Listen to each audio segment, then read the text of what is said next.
શું છે વિગત?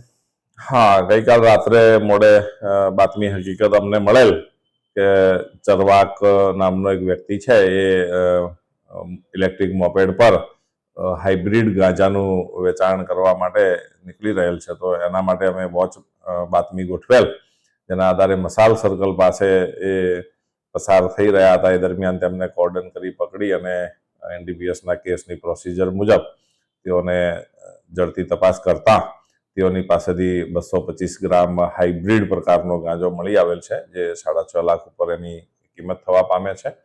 અને કોઈ નિહિલ નામના વ્યક્તિ તેઓને આ હાઇબ્રિડ ગાંજો વેચેલ છે અને તેઓની કાયદેસર કરી ધરપકડ કરવામાં આવેલ છે અને નામદાર કોર્ટમાં રજૂ કરી અને 1 દિવસના વધુ ફર્ધર પોલીસ કસ્ટડી આપવામાં આવેલ છે.